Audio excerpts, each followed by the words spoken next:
Bom, muito boa noite a todos, a todos, a todas. Muito prazer. Meu nome é Danusa Novaes.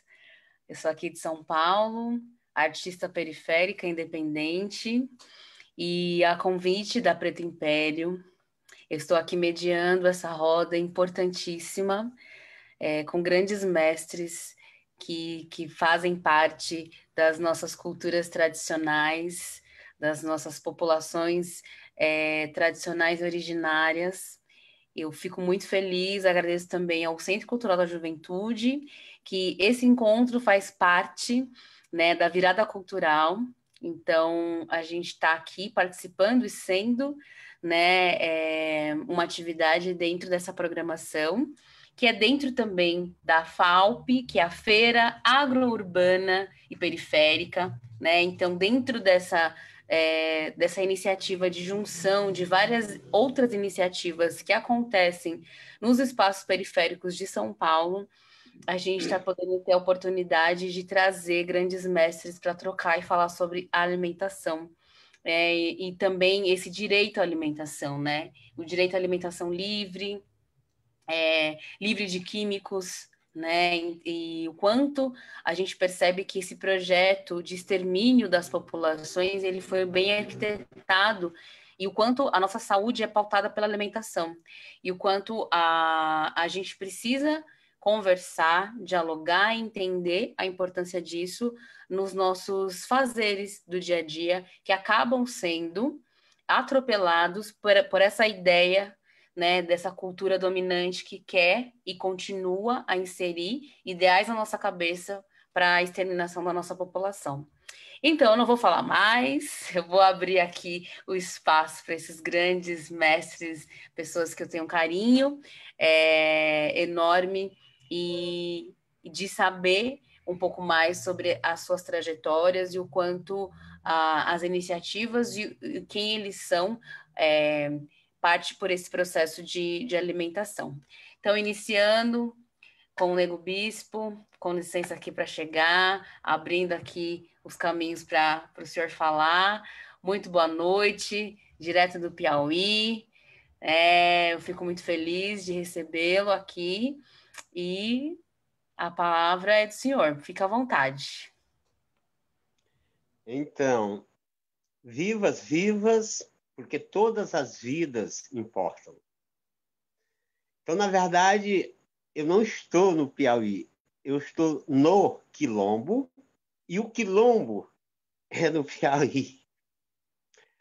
Então, eu nasci em 10 de dezembro de 1959, no Vale do Rio Berlengas, localizado entre o semiárido, ou seja, a Caatinga, os Cerrados e os Cocais, a pré-Amazônia.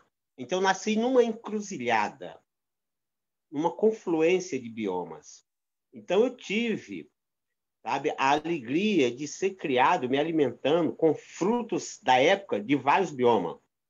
Sabe? Quando faltava fruto do semiárido, eu ia para o Cerrado. Quando faltava do Cerrado, eu ia para os Cocais, para a pré-Amazônia. E também os animais e as nossas culturas eram também culturas de biomas diferentes. Isso fez com que a gente se alimentasse de uma diversidade fantástica. Para vocês terem uma ideia, na década de 70, na minha adolescência, a gente não comprava quase nada. Aliás, para se alimentar, a gente não comprava nada. A gente tinha vergonha de comprar alimento. Porque só comprava alimento quem não se comunicava bem com a natureza, quem não se comunicava bem com as matas, com as águas e com as roças. Eu fui para a escola não para aprender a trabalhar, porque a escola, na verdade, a escola escriturada, o que chama de educação, é um processo de adestramento. É um processo, sabe, de amansamento das pessoas. Então, adestrar, colonizar, educar, domesticar é praticamente a mesma coisa. Então, eu não fui para a escola para ser educado. Eu fui para a escola para compreender a linguagem escrita, a linguagem dos colonizadores e traduzir essa linguagem para a oralidade. Porque quando eu nasci, na verdade, o acesso onde a gente vivia era muito difícil, então a comunicação também, para vocês terem uma ideia, eu nasci em 59, conheci o rádio em 70, eu conheci a televisão em 74. Telefone eu conheci já depois de adulto, eu vim conhecer o telefone no Rio de Janeiro. Assim, eu saí do Quilombo, eu vivi em 5 anos, hora no Rio de Janeiro, hora voltando para o Quilombo. Então, eu conheço mais ou menos o Rio de Janeiro. E aí foi lá que eu conheci o telefone. Estou dizendo isso para dizer que eu fui formado por mestres e mestres de ofício. Eu sou lavrador desde 5 anos de idade. Eu sou da roça, eu vivo na e da roça. Então, estou me ouvindo bem? Oi. Oi, estão me Estamos sim, ouvindo? estamos sim, Ah, estamos sim. ótimo, ótimo. Tudo certo. Então eu fui para traduzir. E aí, eu faço isso até hoje. Traduzir as linguagens escrituradas para as linguagens orais e o contrário. Mas aí, falando da alimentação, eu vou contar aqui umas historinhas bem rápidas para a gente ir para o debate. O pão de trigo, que vocês chamam de pão francês, lá, aqui a gente chama pão da padaria. Então, o pão de trigo chegou na nossa casa pela primeira vez em 76, me parece. Eu já tinha 16 anos quando eu vi um pão de trigo. E aí minha avó, mãe Joana, uma das minhas grandes mestras, pegou esse pão, amassou na mão, amassou, perguntou para minha mãe o que é isso. Ela disse: olha, isso é um pão, isso é comida. A minha avó disse: que comida, que nada, como é que uma coisa desse tamanho que quando você aperta, esconde na mão, isso não é comida, e jogou fora. Ela se recusou a comer o pão de trigo. Quando chegou o óleo de soja, a minha avó se recusou a consumir óleo de soja, porque nós usávamos o óleo do coco babaçu, a gordura de porco, a banha de porco, enfim, a gente comia daquilo que se produzia no lugar. Daí chegou na nossa região aquilo que nas academias, que o povo das cidades chamam de Revolução Verde, ou seja, na década de 70, no Piauí, em alguns lugares foram bem antes, mas no Piauí, chegou o lixo da Revolução Verde. Ou melhor, o lixo da Segunda Guerra Mundial, que é a tal da Revolução Verde. Então, todas as tecnologias de guerra, geralmente são transformadas depois em tecnologias agrícolas ou outras tecnologias importantes. Então, toda tecnologia agrária que foram pensada para alimentar os soldados na guerra, a produção em massa do trigo de forma monocultora, a produção de máquinas para cultivar de forma mecânica, as sementes precoces para colher rapidamente, as sementes transgênicas, tudo isso que foi produzido na Segunda Guerra Mundial, depois foi vendido no Brasil através das ciências agrárias, através dos técnicos agropecuários, através dos engenheiros agrônomos, dos veterinários e veterinárias, e quebrou a nossa cultura alimentar e a nossa cultura de produção. As nossas sementes foram consideradas semente ruim, os nossos alimentos foram considerados alimentos do atraso, e aí houve a generalização ou a universalização da alimentação.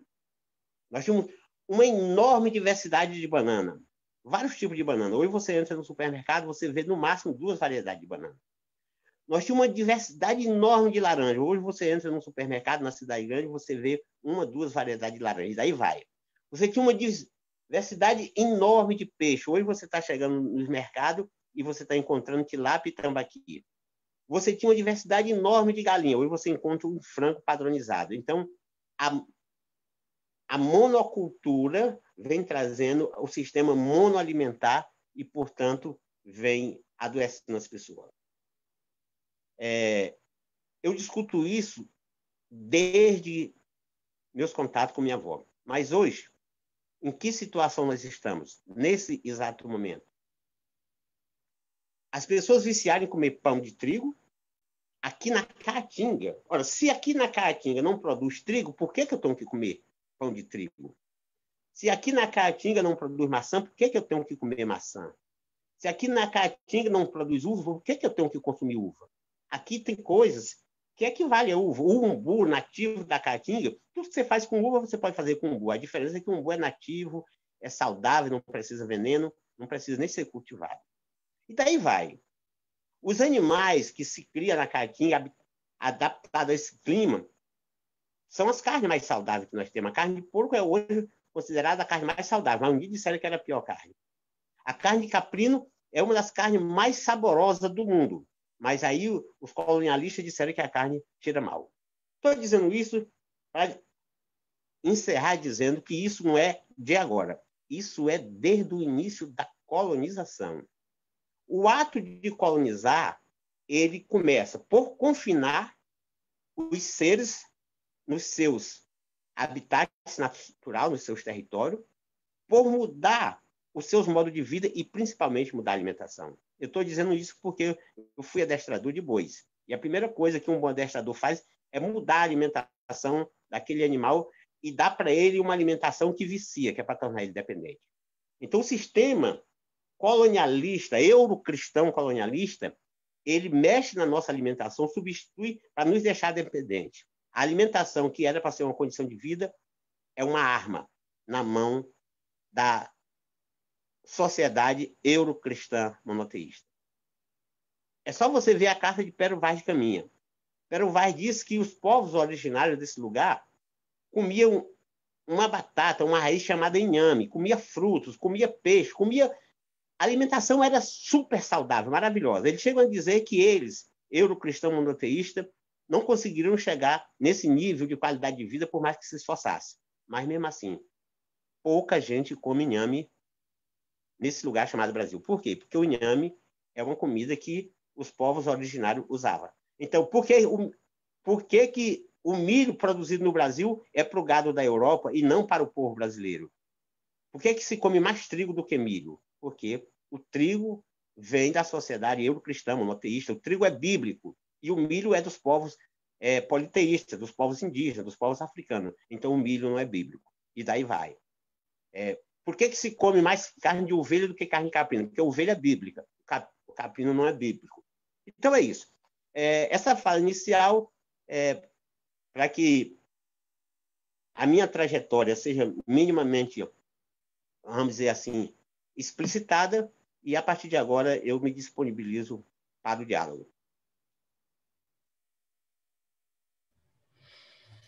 Bom, já é uma fala extremamente importante, né? Peço licença aqui agora para chegar com Cota Mulangi, Regina Nogueira, essa doutora incrível, já faz parte da minha vida aí já há uns anos, e fique à vontade para fazer sua fala. Eu peço licença aos meus mais velhos, aos meus mais jovens, peço bênção a quem puder me abençoar e peço licença para chegar na roda. Depois de ver Bispo falar, eu quero me apresentar dizendo primeiro para se a gente tem alguém com deficiência visual nos assistindo. Eu sou uma mulher negra, que ainda não estou aparecendo, acho que no centro, mas daqui a pouco devo aparecer. Mas eu sou uma mulher negra, cheinha, para não dizer gordinha mesmo, né? Eu tô com uma touquinha vermelha e branca na cabeça, estou de branco hoje, com colo nu.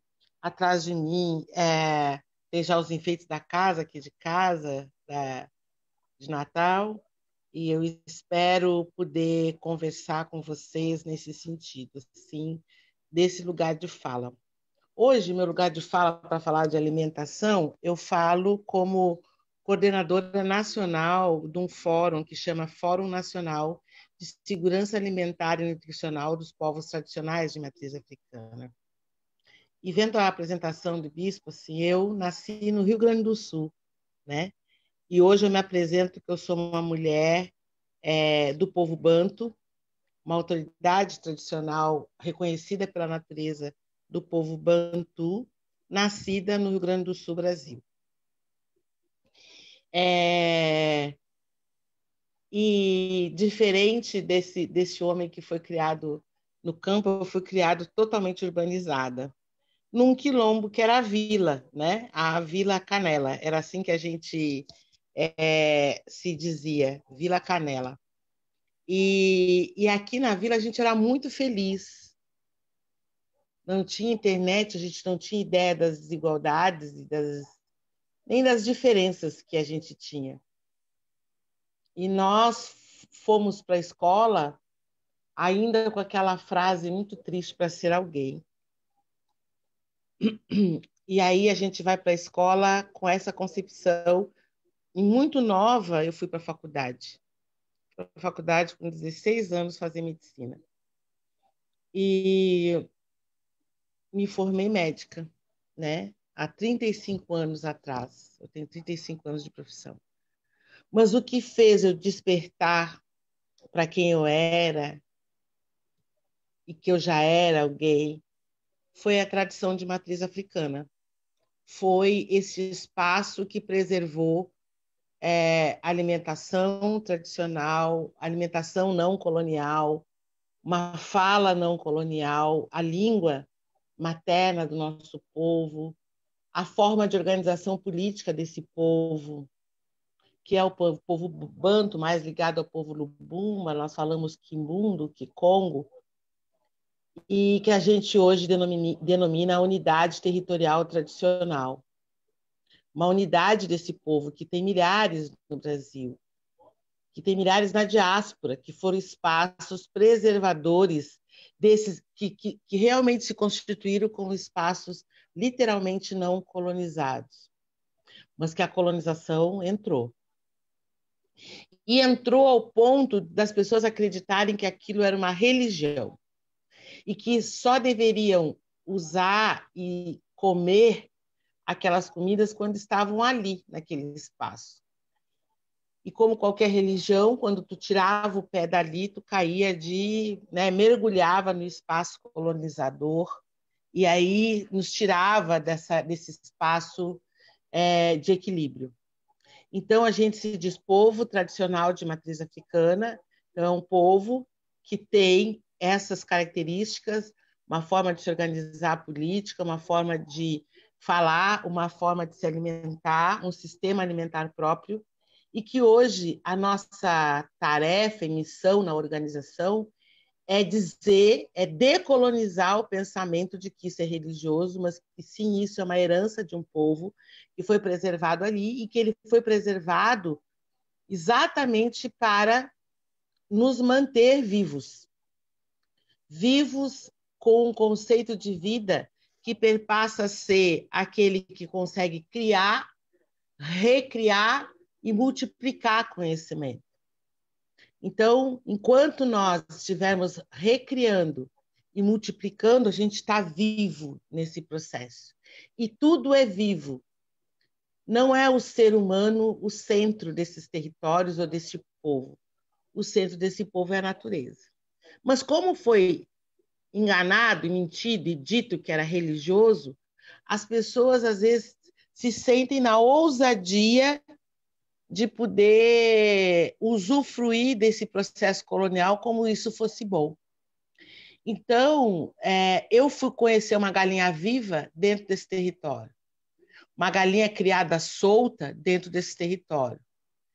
Apesar que, quando eu era pequena, a gente tinha, né? Porque teve uma época em que isso era a rotina das pessoas, terem os bichos vivos, a gente sabia de onde vinha o ovo, não achava que o ovo vinha da caixinha, né? A gente sabia que o ovo vinha da galinha, que o leite vinha da vaca. E, principalmente, saber que a vida minha ou da galinha tem o mesmo valor.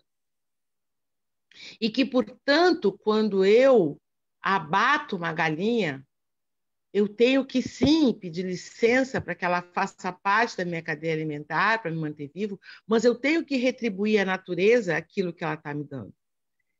E isso é o pensamento mais decolonial que eu vejo. É o que hoje chamam de agroecologia, né?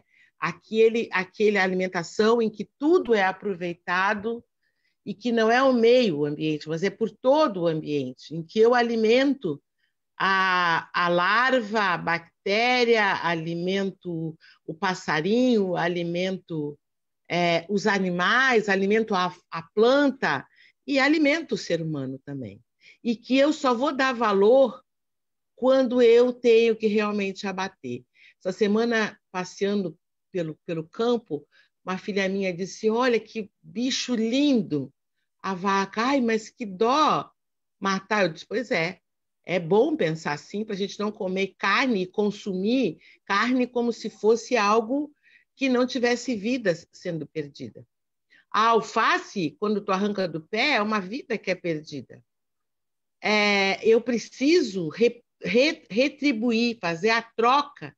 E esse pensamento é absurdo hoje na minha cabeça, que a gente pense que esse é um pensamento religioso, não um pensamento político, social, que pudesse levar a sociedade que a gente vive ao equilíbrio. Então, eu fui aprender o peixe, a galinha, o inhame, que o bispo falou. No sul não tem inhame. Quiabo, não cresce quiabo aqui no Rio Grande do Sul.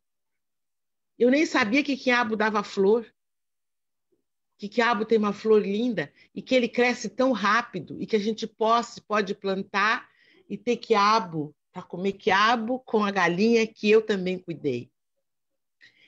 E que isto é sagrado, não porque só eu passei rezando como se deve rezar cada vez que vai se comer, mas porque todo o alimento é sagrado. Que de manhã, quando eu acordo, eu tomo água e que essa água é viva, é alimento e eu devo alimentar. Então, a contribuição que a gente quer trazer para essa discussão da alimentação anticolonial e principalmente numa virada cultural, que foi o grande ganho que a gente teve antes do golpe, que foi considerar a alimentação como cultura alimentar dos povos originários e dos povos e das comunidades tradicionais.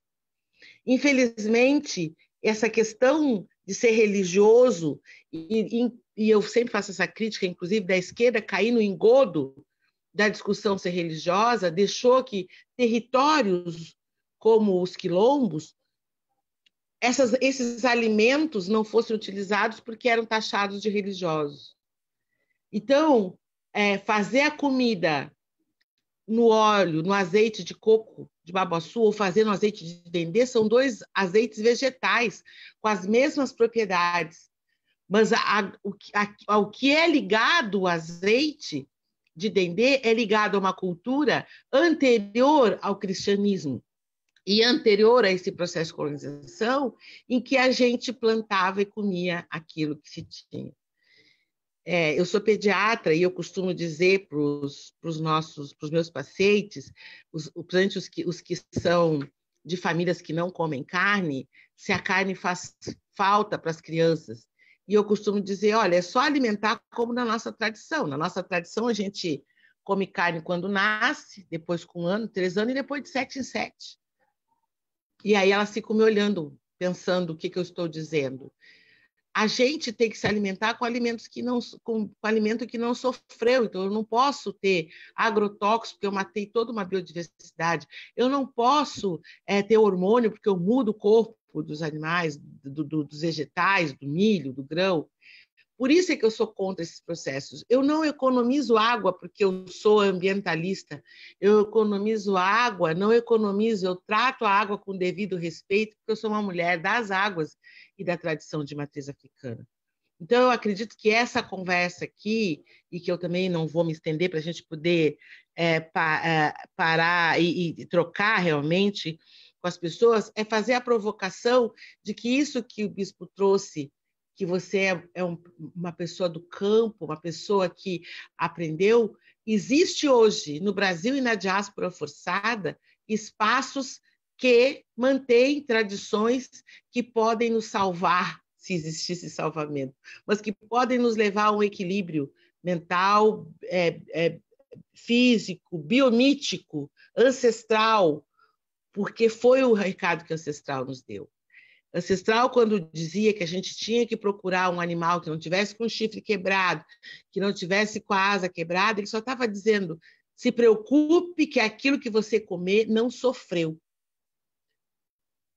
Mas esse bicho, para a gente ter essa tranquilidade, ele tem que ser criado por nós, ele tem que estar no nosso cômputo. Eu falei das crianças porque eu lembro do leite, né? A gente só toma leite adulto porque não é o seu leite, né? Porque nenhum animal toma leite depois de adulto. A gente usa o leite porque o leite é da vaca. E a gente acha que para a vaca, a gente fala, por exemplo, que no processo da escravidão, e realmente ocorreu, os escravizados tinham que dar o primeiro leite para o filho do senhorzinho, mas a gente não lembra que a vaca não alimenta mais o bezerro. A vaca, primeiro, é tirado todo o seu leite para dar para o ser humano.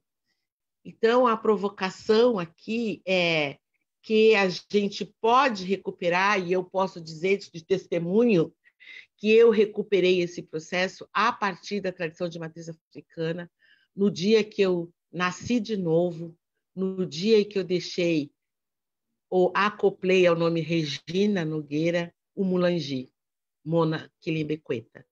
Nasci para um outro mundo, com uma outra visão de mundo, com um outro processo e principalmente com uma cultura alimentar que não me adoeça, mas uma cultura alimentar que me mantenha em equilíbrio, mais do que não me adoecer, me dá saúde. Mesmo que eu doente esteja, essa alimentação me dá saúde, me dá equilíbrio biomítico. E aí vamos para as perguntas. Acho que agora é hora da gente dialogar. Não é pergunta, vamos conversar, né? Conversar como numa grande mesa, sintam-se, fecham os olhos e a gente vai ver esse pão constituído com as nossas mãos, a fruta, né? A fruta que tem no pé ali. E aí, como é que diz? Nós estamos urbanizados? Ah, estamos muito urbanizados. Mas eu garanto que dá para ter um quintal, dá para ter um quintalzinho, dá para ter plantas que nos mantenham equilibrados, plantas sagradas, porque todas são sagradas, desde que alimentadas com a água, que é mais sagrada que tudo. Que lindo, que importante. Bom, a gente tem algumas pessoas que estão acompanhando a gente pelo Facebook. Fiquem à vontade para perguntar, para, enfim, contribuir na nossa conversa, nossa grande roda, né, que está acontecendo aqui. E aqui também, né, assim, aqui na nossa roda, né, via aplicativo virtual aqui também, se vocês tiverem alguma pergunta, alguma questão, eu ainda não vi nenhuma, né, contribuição junto a essas duas falas super importantes, mas eu acredito que, pelo menos para mim, né, o que chegou e o que me traz para mim, que sou de São Paulo, tenho uma relação muito urbana com a vida, né? E a forma como eu vivo e dialogo com a vida, que é bem diferente de estar num quilombo, né? Ou estar dentro de um povo de terreiro, né, de uma tradição banto, para mim chega muito uma retomada mesmo a essas sabedorias e a esses ensinamentos que a própria alimentação vem. E uma coisa que o mestre Bispo traz, assim, que eu acho que é muito, para mim, né, que chega bastante, é o quanto tudo que vem de uma cultura que está aí pautada como a grande cultura hegemônica, né? Ela é sempre olhada com esses olhos de que é importante, de que é bom, de que tem que consumir, né? E aí eu falo da alimentação e também para alimentação pela bebida também, né? O quanto difundir, por exemplo, a cerveja é algo que também é colocado, né, no ideal assim de vida. E o quanto passa pela alimentação, a mudança mesmo, né, de paradigma, a mudança da gente entender que a gente está sendo violado, violentado, abusado e mantido ali para ser dominado pela alimentação. Então, acho que as duas falas trouxeram muito isso, né? Quando o senhor fala, né, de que, olha, criei boi, né? Então eu sei o quanto mudar a alimentação para conseguir domar, né? Então, eu acho que se vocês pudessem comentar um pouco mais sobre isso, porque para mim acessar, e eu falo isso porque eu estou vivendo uma mudança de alimentação real mesmo, né, na minha vida, e o quanto para mim está sendo revolucionário mesmo, né? Retomar esses saberes e esses aprendizados pela alimentação. Então, quanto a vivência de estar nesse meio urbano e trocar com vocês tem sido um aprendizado para mim, para realmente diminuir até a questão de viver uma qualidade de vida que eu não precise gastar tanto, porque tudo que vem de uma alimentação nossa, ela não tá pautada na questão de você ter que gastar o dinheiro. É outro lugar, é de compartilhar.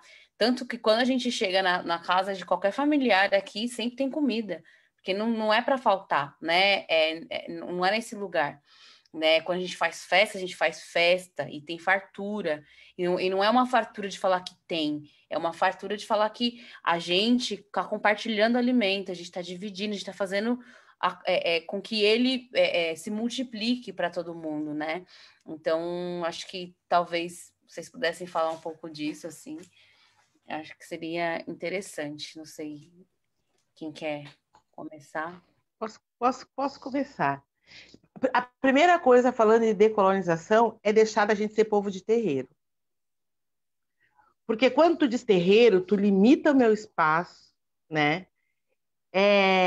O terreiro é uma resistência pós-escravidão e ele me retira de uma relação anterior à escravidão, né?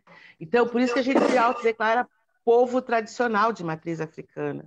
E não. Até porque eu, como para mim ter acesso a essa concepção, para mim ter acesso a um processo alimentar decolonizado, eu preciso ter acesso à cachoeira, à mata, aos que criam. Eu tenho que fazer pontes, que nem as pontes que você apresentou também hoje, com o Preto Império, com a FAUP, com a questão de conseguir estar dentro. Eu tenho que fazer ponte, eu tenho que fazer ponte com as cooperativas que plantam e que criam, eu tenho que fazer ponte lá com o Piauí, com o Quilombo, para que chegue a alimentação que eu quero e para que rode o dinheiro entre os nossos, para que a gente possa ter essa garantia. Então, uma das questões que impregnaram, e cada vez que eu digo terreiro, me ligam literalmente a uma questão religiosa, e não alguém que está com um espaço amplo que eu possa fazer essa relação. A outra é essa questão da urbanização, essa questão que você traz do cuidado e do limite, do aprendizado real, né? Você sabe que isso foi uma das coisas, é muito interessante que você traz, porque essa conversa era muito assim, a gente estava com a cabeça tão fechada nessa questão de que as coisas que eu fazia era lá daquele lugar, que a nossa tradição não é antiga, ela não é estática, ela se adequou, ao contrário, ela é muito.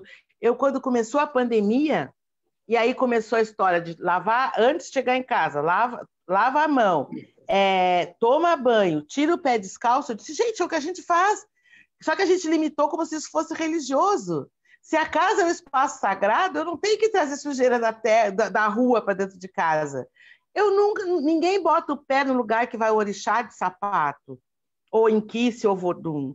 Então, tirar o sapato para casa é uma questão altamente dos povos originários e dos povos de matriz africana, para entrar dentro daquele espaço que é sagrado que está a tua família.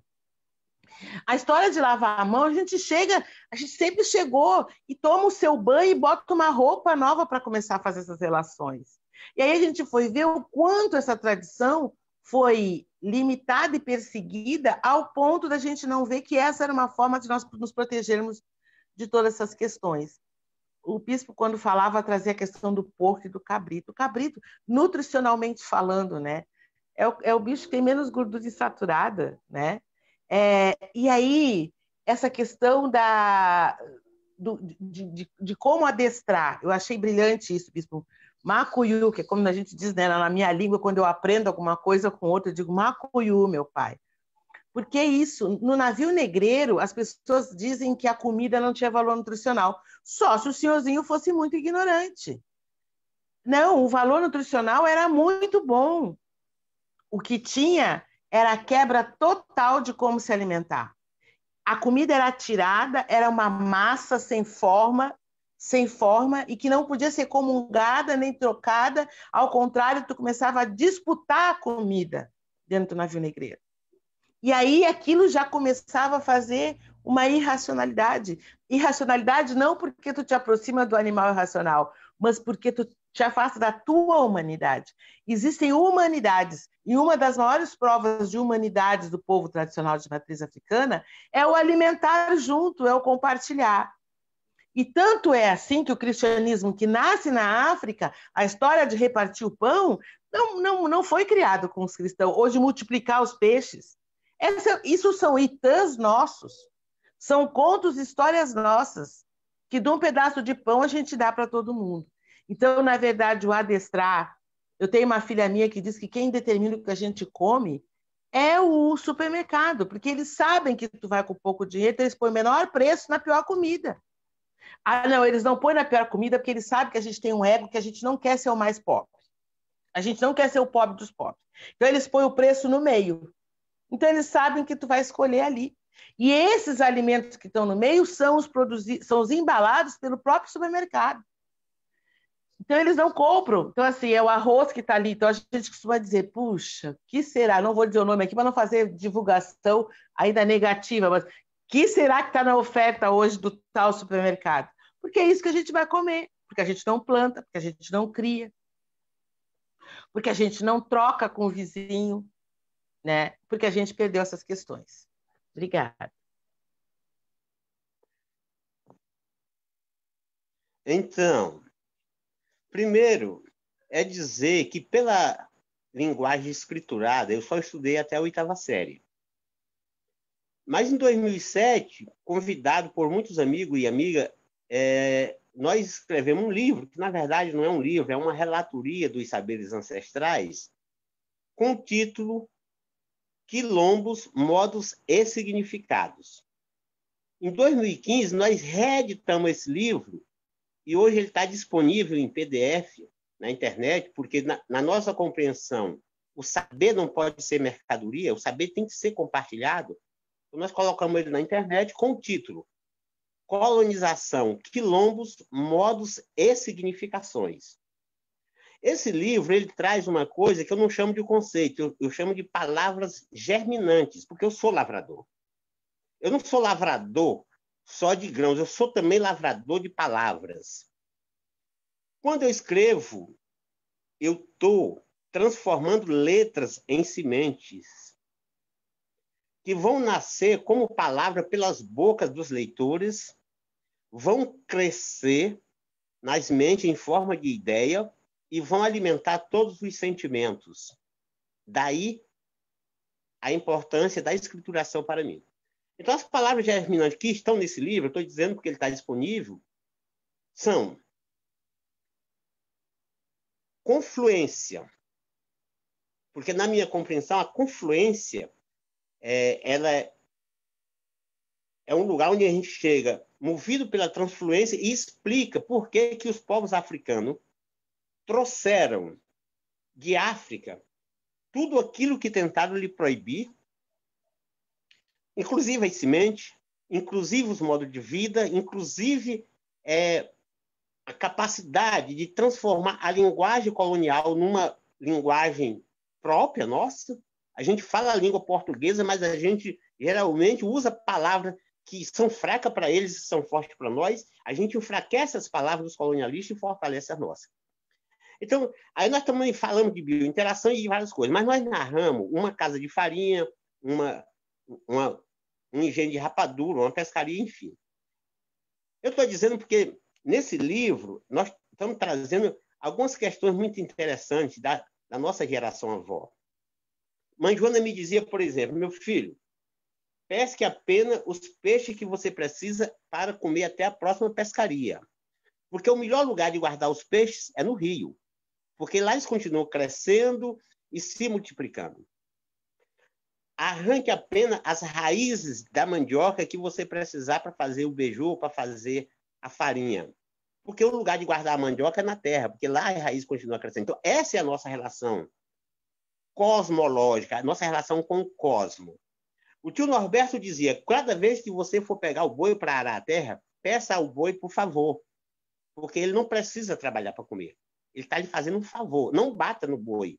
Tente conquistar a amizade dele, mesmo sabendo que assim ainda é uma violência. Mas, pelo menos, peça por favor. E aí, estou dizendo isso para chegar também numa outra situação. Nesse livro, nós não falamos de decolonialidade, nós falamos de contracolonialidade.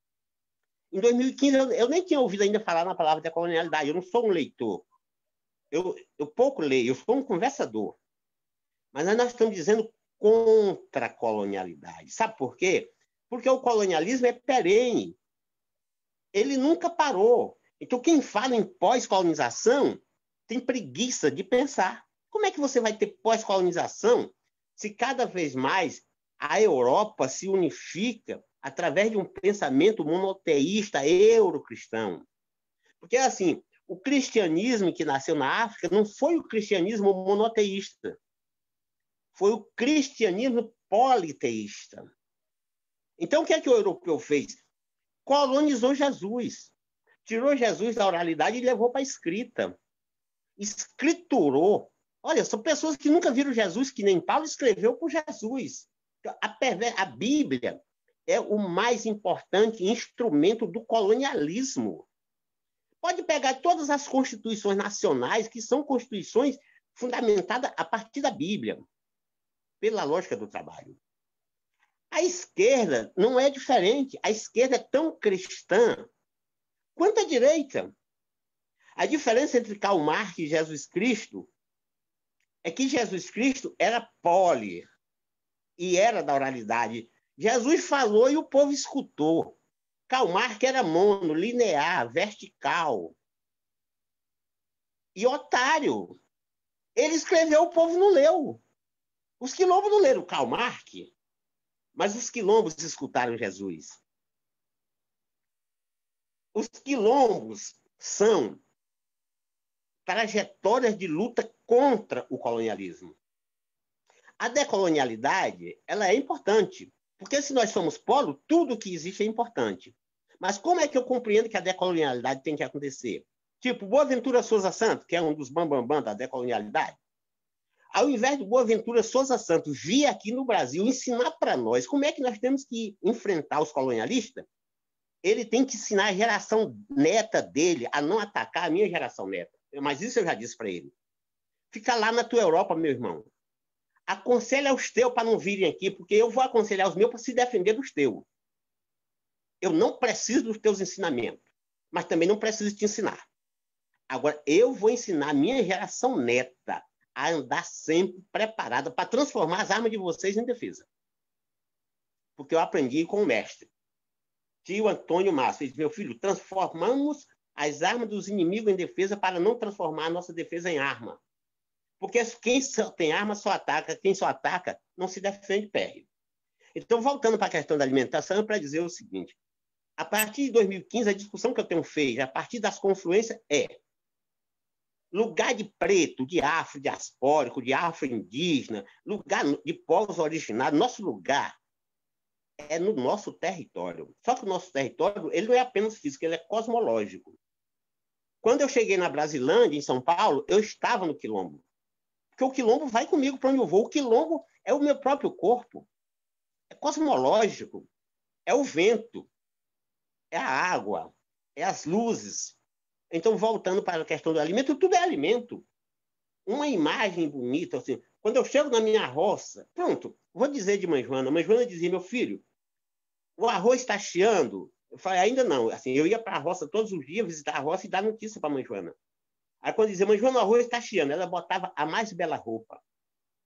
Sentava na porteira para ver o vento balançar as palhas de arroz e a palha bater na outra. E isso era uma sinfonia.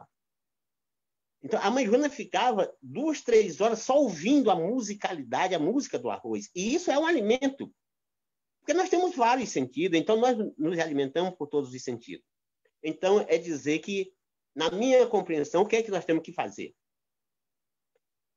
Preto e preta não tem que ir para shopping. Fazer o quê? O shopping é uma estrutura tudo igualzinha, é mono. E ali os colonialistas fizeram para se defender da gente. Lugar de preto é na feira. Feira tem cheiro, cheiro de suor, tem cheiro de gente, tem cantiga. Feira tem abraço, tem tudo, tem comida, tem tempero. Shopping não tem. Então, por exemplo, em São Paulo, tem quilombos que produz muito. Aí no Vale do Ribeiro tem uma grande produção de banana que até é exportada. Está errado. As bananas do Vale do Ribeiro devem ser consumidas nas favelas, na Brasilândia, nas outras que eu não sei nem o nome. É preciso confluenciar, é preciso que os quilombos produzam de qualidade e compartilhem com as favelas. Se produz café nos quilombos de São Paulo, do Rio de Janeiro, de Minas Gerais, toda favela consome café. Por que que o melhor café não é para nós? É isso que nós temos que entrar em cena. Mas, para isso, nós precisamos confluenciar. Os terreiros precisam ajudar a cuidar do que der conta, os quilombos também, as favelas também. E aí é dizer, preto que gasta dinheiro no shopping está colonizado, está adestrado, está domado, está domesticado. Preto tem que gastar no lugar dos pretos. Eu bebo cachaça todo dia, mas eu não bebo cachaça em bar de branco. Meu dinheiro eu gasto com o meu povo. Quando eu vou para a cidade grande, eu não me hospedo em hotel. Eu vou para a casa dos meus amigos. Meu dinheiro eu gasto com a gente. É isso. É dizer que quando eu estou falando de alimento, estou falando da confluência entre as vidas. Comer um pé de alface é confluir com um pé de alface. Porque também ninguém come coisa morta. Se tudo é vivo, então as vidas se confluem. Então, a planta, a árvore, ela faz a coisa mais linda. Ela oferece primeiro a flor para as abelhas tirar o néctar, mas a abelha também tira o pólen e leva para outra flor. Depois ela nos oferece o cheiro da flor. Aí depois ela nos oferece a polpa do fruto, mas ela também nos oferece a semente e aí ela propõe que a gente plante a semente. A árvore faz isso com a gente. Com todos. As cabras plantam a semente, as cutias plantam a semente, os pássaros plantam a semente, todos os viventes que colhem a semente na árvore têm o compromisso de plantar essa semente. Essa é uma das mais belas cenas de confluência e de generosidade entre as vidas. Assim, eu falei demais, mas é porque como eu sou lavrador, falar de alimentação e falar de... aí é meu território, sabe? Eu me empolgo, sabe? É isso. Mas pode falar que a gente está no teto aí da conversa. Tô aqui emocionadíssima. Tava falando pro Dimas aqui na mensagem, eu que lute para não ficar emocionada e conseguir falar aqui do quanto é importante a fala de vocês em todos os sentidos. Acho que é o que o Bispo traz agora é muito importante, porque essa retomada mesmo de entendimento, de sair desse mono, né? De sair do mono, porque nós somos seres diversos realmente, né? E quando a gente consegue entender isso, a gente vai começando a entender que todos os processos que a gente vive foram todos colonizados para que a gente vivesse em subserviência deles, né? Então, a gente precisa muito repensar todos os nossos processos, como a gente vive, e principalmente pessoas que vivem em territórios aqui, né? Mais urbanos, como São Paulo, né? E, enfim, eu tenho dado boa noite para todos que estão assistindo no Facebook, principalmente mulheres incríveis, a Sandra Campos, a Mariana Martins, que faz um projeto muito maravilhoso com o cultivo, enfim, com tintura ecológica, com várias oficinas para as infâncias, e que tem um trabalho incrível em vários espaços periféricos aqui em São Paulo. A Flávia, a Tatiana, enfim, todas as pessoas que estão chegando aí. O Ramon falou que ideia da hora. Tem gente. Perguntaram se vocês tiverem. Qual o nome do PDF? Eu acho que foi que o senhor falou, né? Eu compartilhei aqui que eu acho que tem um livro, é esse livro, né? Colonização, Quilombos, é isso? É É esse isso. livro, né? Eu compartilhei aqui o PDF para as pessoas que estão no Facebook, para vocês saberem mais e comprarem aqui o livro. O que mais? Deixa eu ver se tem mais alguma contribuição aqui. Satisfação enorme em executar essas falas, o resgate de uma conexão que alimenta o corpo e a alma. É isso, é isso. Mas vamos conversar, vamos continuar conversando. Eu estou emocionada, então não sei. Queria. Eu acho que o bispo trouxe uma provocação que acaba, como é que ele disse? Não é conceitual, mas é germinante, né? Se é decolonizar ou se é contra a colonização. Na verdade, eu tenho usado a palavra decolonização porque cada vez que eu me deparo uma mulher urbana, hoje, trabalhadora da saúde, utilizando toda essa nova tecnologia que, apesar de ser, tipo, apesar de saber, né, que é a combinação binária, que é a mantenedora do computador ou do celular, né, é conhecida ancestralmente pelos nossos, vide o nosso oráculo.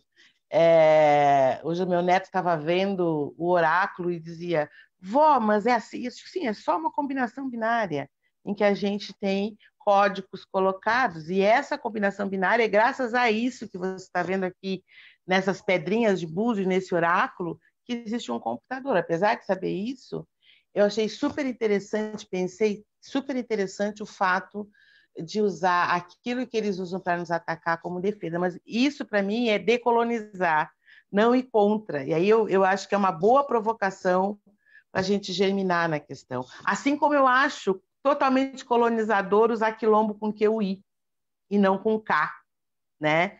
Porque as pessoas insistem em acreditar que quilombo é uma resistência pós-escravidão, sendo que tem todos os escritos dizendo que já existe, exatamente com esse nome, quilombo, como forma de resistência ao processo de colonização.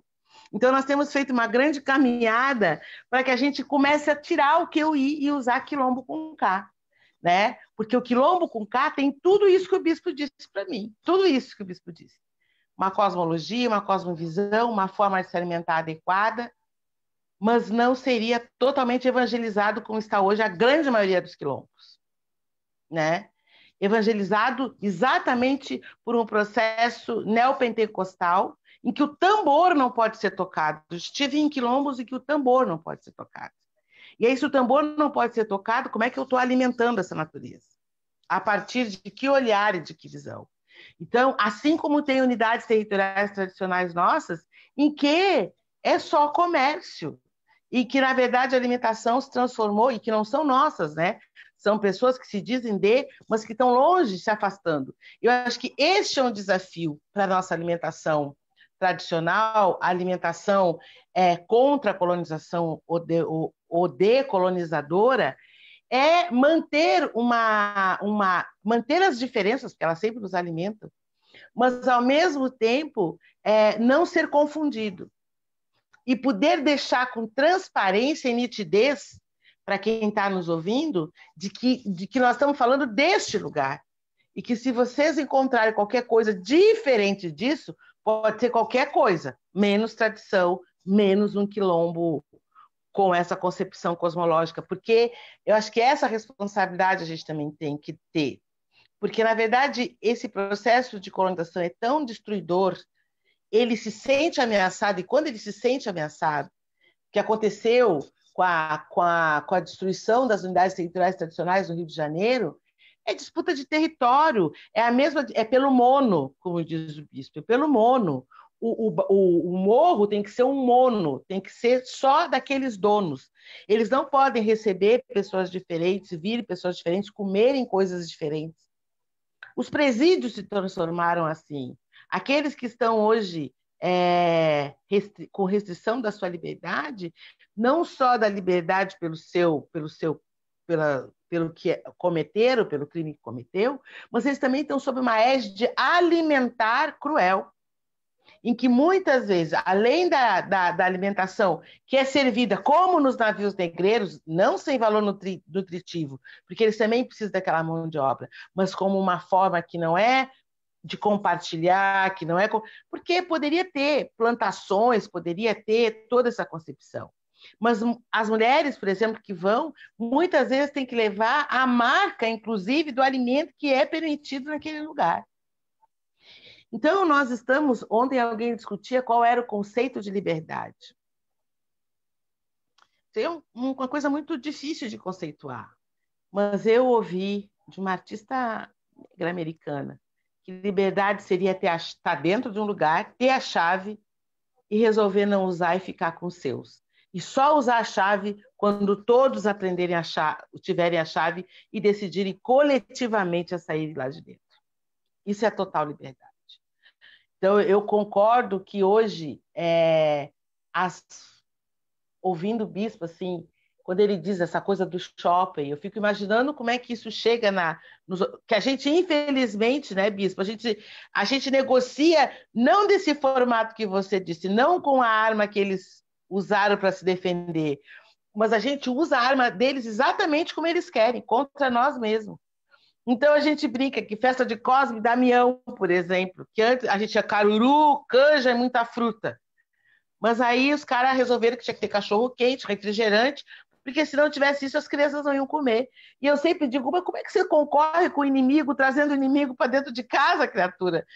Como é que tu vai ensinar a criança o sabor se tu traz para dentro de casa?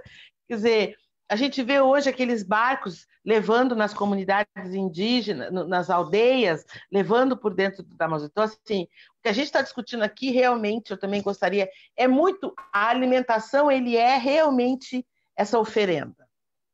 É nos ofertado discutir toda a forma como a gente se relaciona com a vida a partir do que a gente come. Como a gente come. Se eu sei de onde veio, como se produz. E a gente poder escolher. Eu tenho a liberdade de poder ir lá, comprar aquilo lá, eu não vou, eu como aquilo que os meus comerem e só vou sair quando todos puderem sair juntos.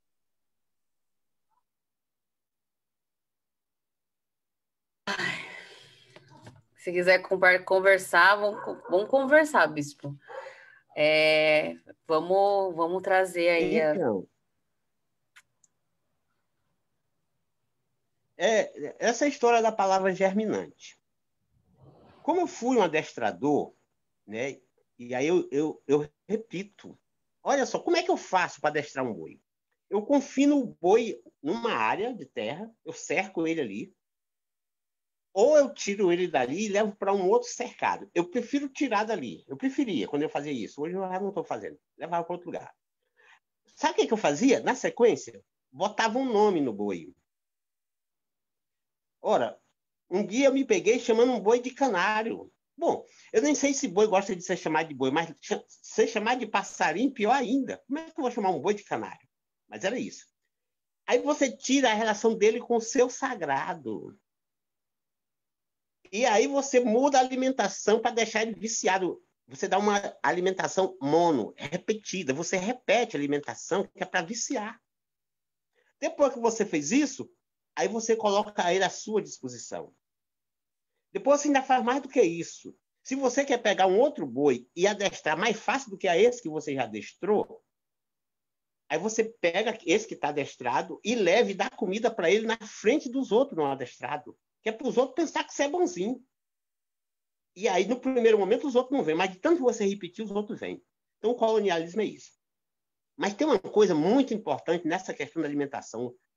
que isso é fantástico, extraordinário, é bíblico, está lá em Gênesis. O que foi que Deus Jeová disse para Adão?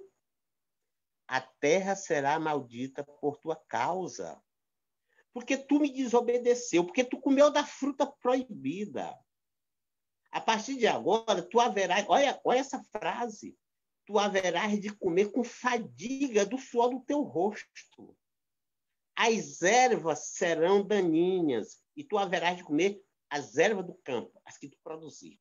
E tu e todos os teus serão perpetuamente malditos. Nesse momento aqui, o que é que Deus fez? Criou o trabalho, porque agora Adão não podia mais comer daquilo que a natureza ofertava, então ele só podia comer do que ele plantava, ia comer como castigo. Então o trabalho é um castigo. Aqui, esse Deus criou também, se ele amaldiçoou a terra, ele desterritorializou Adão. É por isso que os colonizadores, eles não param em lugar nenhum, eles ficam rodando o mundo todo, porque todo lugar que eles chegam, ele tem essa relação de maldição com a terra. Ele destrói o que tem ali, porque eles não podem usar da natureza. E criou uma doença chamada cosmofobia. O que é a cosmofobia? É o medo do cosmos. Então, o eurocristão monoteísta, ele tem medo do seu Deus, ele não convive com o seu Deus. E criou essa história do mono. E não é brincadeira, não. Como é que um agrônomo chama a planta que ele não plantou? Ele chama de erva danina, do jeito que está na Bíblia. Então, o curso de agronomia é uma reprodução dessa cena de Deus lá com Adão. Então, a cosmofobia é o medo do cosmos. O medo... Então, esse povo, eles não podem comer do que a natureza oferece. Parece brincadeira, mas é sério. Pô, eles chegam no Cerrado tem piqui, tem cajuí, tem puçá, tem manga, tem não sei o quê, tem buriti, tem bacaba. No Cerrado tem uma infinidade de frutos. Todo dia você acha um fruto no Cerrado. Eles destroem tudo aquilo e botam soja. Mas aquilo eles não querem. No Cerrado tem a fava de bolota que alimenta igual a soja, mas eles têm que cortar para botar aquilo que é deles. Isso é bíblico, mas isso é uma doença, isso é a cosmofobia, o medo do cosmos.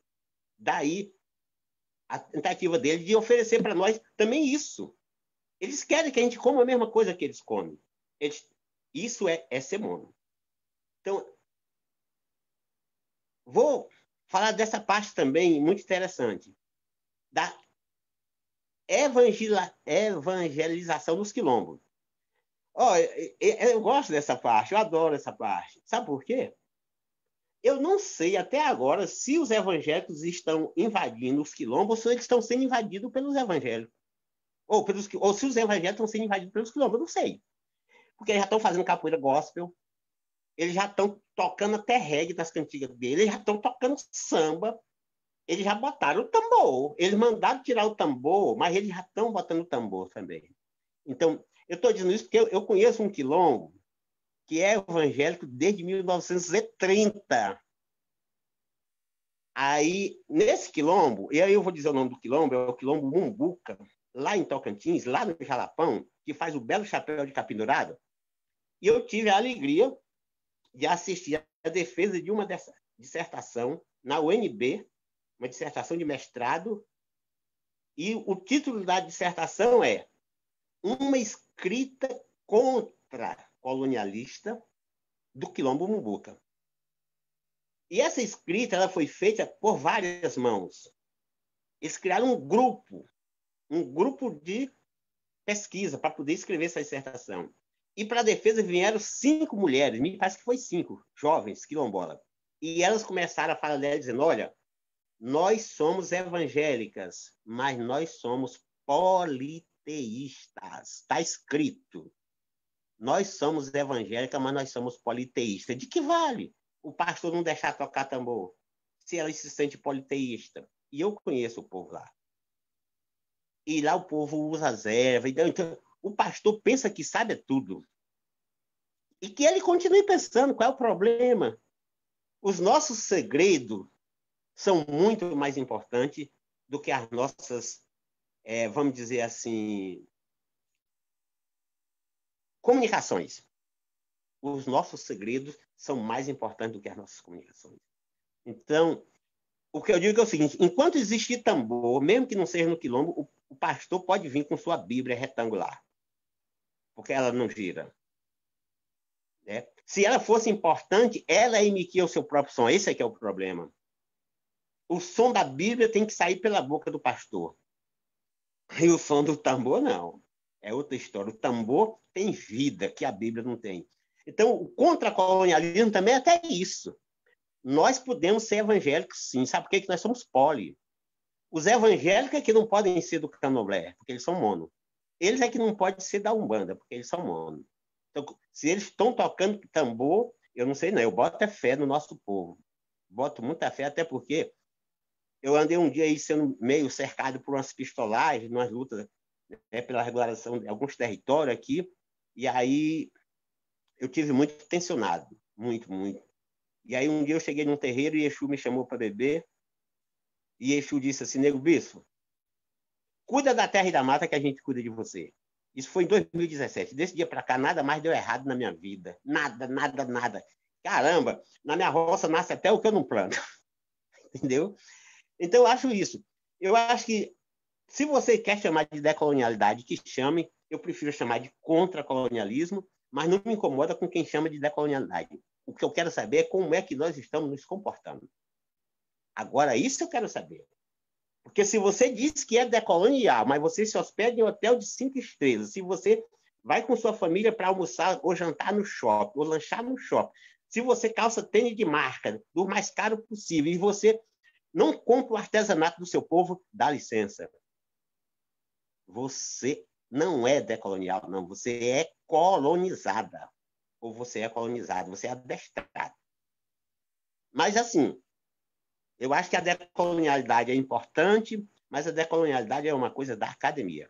Nos quilombos, ninguém sabe o significado dessa palavra, não. Agora, se isso é contra, nós sabemos. Se isso é de, nós não sabemos. Mas tem que acontecer. O que a academia também está fazendo é importante. Nós não podemos negar a importância das coisas. Né? Tudo que existe tem a sua razão de existir. Agora, eu não sou agroecologista, sabe por quê? Agora isso me incomoda. Como é que Palmares foi autossuficiente? Canudo foi autossuficiente? Caldeirão foi autossuficiente? Nós temos vários quilombos autossuficientes. Aí, em vez de você dizer isso é roça de quilombo, você diz isso é agroecologia? Isso é botar nome, que não é nome, é marca. Nome é quando eu auto me denomino.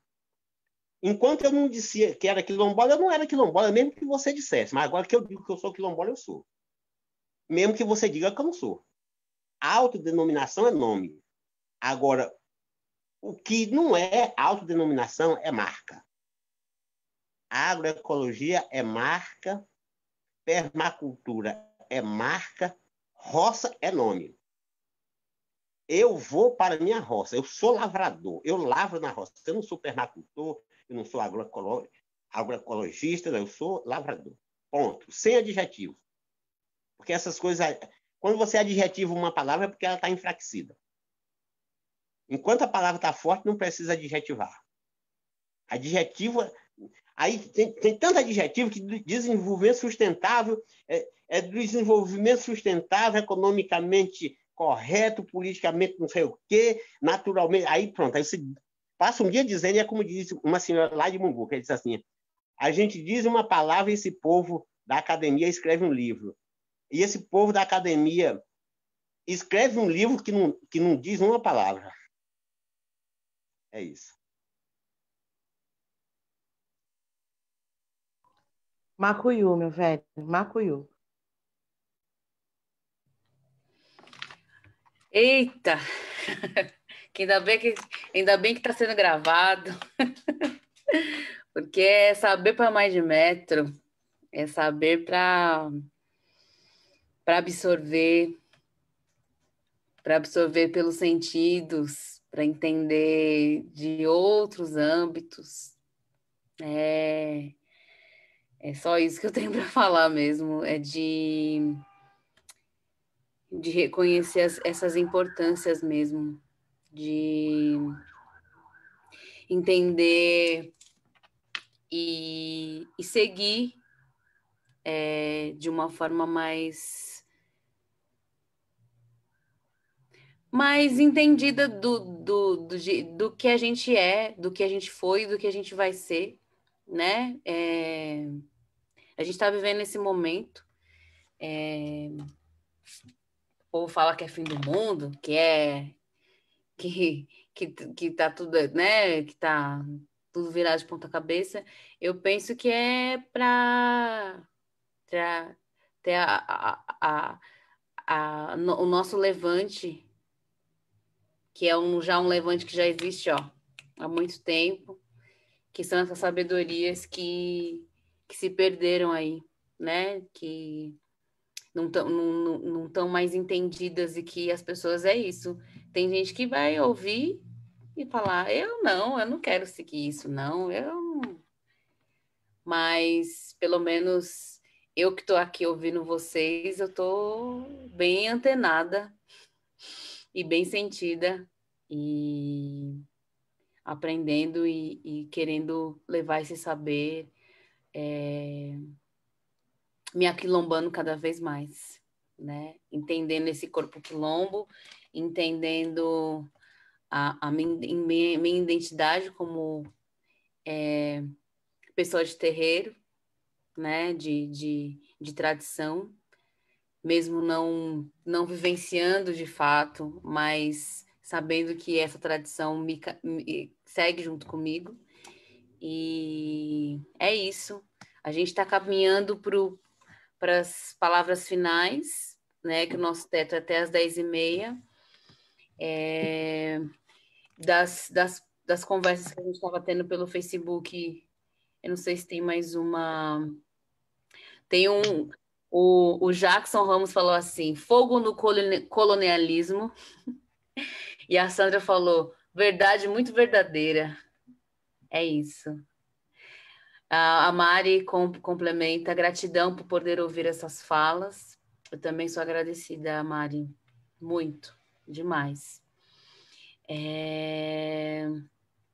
Enfim, eu acho que a gente ir para os finalmente, vocês compartilharem aonde a gente pode continuar a conversa. Eu já recebi um convite aqui maravilhoso e sigo em 2021 caminhando com esse convite. Quero muito presencialmente conhecer esses lugares, né, e contribuir mais. E acho que é isso. Eu não sei se o Dimas quer complementar alguma coisa, que ele está aqui, né, nos bastidores. Ele que teve a sapiência aí de trazer esses dois saberes tão importantes para essa roda. Então, se quiser complementar.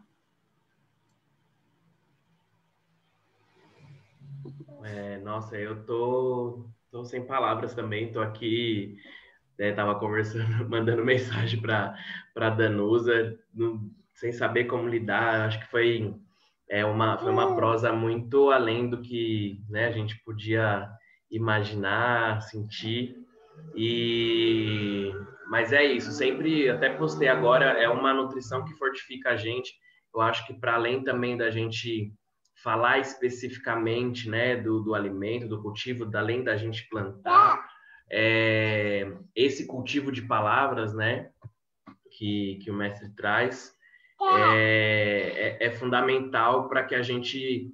Eu fico imaginando que é como se fosse esse cultivo de palavras, ele formasse um manto, um tecido, que ao mesmo tempo é água, que ao mesmo tempo é ar, que a gente respira, que a gente se hidrata, que ao mesmo tempo é terra, que né, dá estrutura para a gente, porque a jornada, como estava sendo dito, a nossa jornada é grande, é longa, mas eu sinto, ao contrário de muitas falas que eu tenho ouvido, de que sim, a gente está começando a cada vez mais trazer para o nosso cotidiano e cotidiano nossos periféricos possibilidades desses fundamentos estarem mesmo na nossa vida, né, do dia a dia.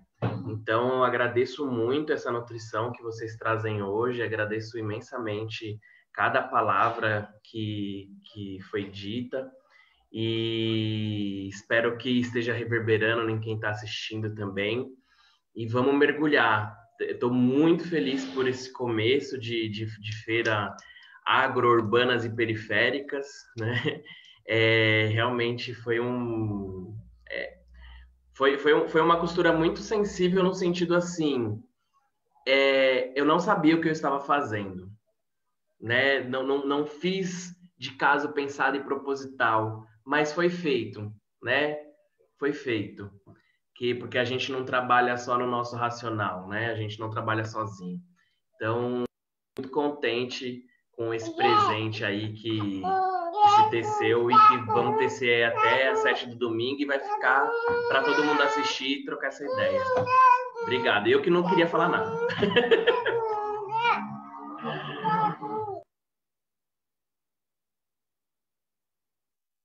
Bom, eu não sei se os dois querem falar, mas eu queria então contribuir de alguma forma também, que eu fiquei muito tocada. Eu lembrei de uma música de Marinês, que fala tudo que a gente conversou aqui. E aí, se vocês quiserem complementar depois, vocês fiquem à vontade. Pode ser? Se tudo bem? Eu contribuí. Que diz assim: Ei, minha irmã, eu vim aqui só para lembrar que ninguém vai nessa vida poder vencer sem lutar, pois a vitória é uma semente semeada no chão. Pois a vitória é uma semente semeada no chão. A semente espera a chuva para ela poder nascer. E a vitória é coragem de esquecer de morrer. Eu chego lá, queira ou não queira, eu chego lá. Eu chego lá, queira ou não queira, eu chego lá. Se eu não chegar a ver, vai nascer de mim quem vem pra ver. Se eu não chegar a ver, vai nascer de mim quem vem pra ver. Plantei uma árvore que dá frutos, fiz uma canção pra se cantar. Eu vou caminhando e dizendo, queira ou não queira, eu chego lá. Eu chego lá, queira ou não queira, eu chego lá. Eu chego lá, queira ou não queira, eu chego lá. Queira ou não queira, eu chego lá. Queira ou não queira, eu chego lá. Muito obrigada, viu, a vocês. Sou muito grata por todo esse aprendizado e deixo aí as palavras finais para vocês. E, nossa, só agradeço mesmo. Vou mandar uma poesiazinha para rimar com tua cantiga, pode? Pode? Então, eu fui convidado para participar de uma conversa num evento chamado Culturgest, em Lisboa. Aí eu pensei, como assim eu vou chegar em Lisboa dizendo o quê para esse povo? Eu tenho que chegar chegando, né? Porque já até pensaram que eu morri. Aí como é que eu vou dizer para eles que eu não morri, que eu estou aqui? Aí eu disse o seguinte, me chegaram essas palavras. Uma parte do meu ser, que é a água, resfriando uma outra parte, que é o fogo, por uma parte, que é o ar, evaporou. E transfluindo pelo espaço cosmológico, nessa outra parte, que é a Terra, incorporou. E confluindo com outras vidas em outros corpos, resistindo e existindo, aqui estou, vivas. Que lindo. Cota? Bom, depois de uma cantiga dessa, de uma poesia, eu não sei cantar, nem sei escrever nada, mas eu sei agradecer. Sei agradecer muito, estou extremamente agradecida pela troca, pelo aprendizado, por tudo isso que germinou aqui, eu estou muito agradecida, de verdade. E teve uma palavra do bispo que eu fiquei muito aqui, eu aprendi muito, bispo. Por isso que eu tô... E depois, as minhas filhas dizem que depois que eu aprendo, eu fico repetindo e dizendo que eu ouvi aquilo para todo mundo. Agora eu vou falar de bispo para tudo que é lugar que eu for. É bem assim que eu sou. Mas o bispo disse, nós podemos ser evangélicos porque somos poli, eles é que não podem ser dessa nossa tradição, porque não tem. E o conceito, esse, quando a gente diz que é da tradição, é bem isso. A minha tradição é o meu modo de vida, a minha vida, o jeito que eu quero viver. Se você tem uma confissão religiosa, a outra, é isso. Foi lindo, assim. Essa eu vou levar na manga, pode deixar, vai estar aqui guardada. Mas nossa. eu queria ter... É nossa. Depois que a gente joga ao vento, né? Tudo que é semente germina. É isso mesmo, meu velho. Eu queria lembrar da minha mãe, que é água, assim, né? Da minha mães águas. Essa semana o caboclo me disse, minha filha, água é que faz caminho. Água não para. Mesmo quando o homem tenta parar, um dia ela vem. E mesmo que tenha pedra, ela vai ou pular por cima ou fazer a volta. Então, eu queria dizer que isso que eu e o bispo colocamos aqui não é fácil de dizer. Com certeza, estar na maioria... Meu pai dizia que quem estava na maioria estava, né, da conta. Eu sempre me lembro do Matrix, eu já falei isso tantas vezes, quem já me viu falar já ouviu. Aquela hora que o cara diz, eu não quero mais comer essa comida, eu sei que ela é de verdade e a outra é de mentira, mas eu quero comer a comida de mentira, assim, bonita, enfeitada, no shopping, arrumada, eu quero comer aquela comida. E o que a gente está... As maçãs, né? Esses dias eu disse para minha mãe, desde que eu cheguei aqui, tem uma maçã desse tamanho, que não criou um bichinho. Eu digo, mãe, isso aqui é puro agrotóxico, isso aqui é quase de plástico, é quase uma maçã de plástico, vamos deixar aqui de enfeite. Porque a gente foi aprendendo que as coisas, né, mais naturais não eram bonitas. O que a gente gritou aqui hoje foi, não é fácil. Aliás, crescer não é fácil, nascer não é fácil. Linda, eu fiquei pensando quanto é lindo a gente germinar, a gente botar água, a gente adubar, pegar a terra, fazer com venha. Mas imagina que para abrir aquela folha ela tem que romper uma pelinha e que aquilo deve ser muito esforço. Que o pinto respira antes de quebrar a casca do ovo.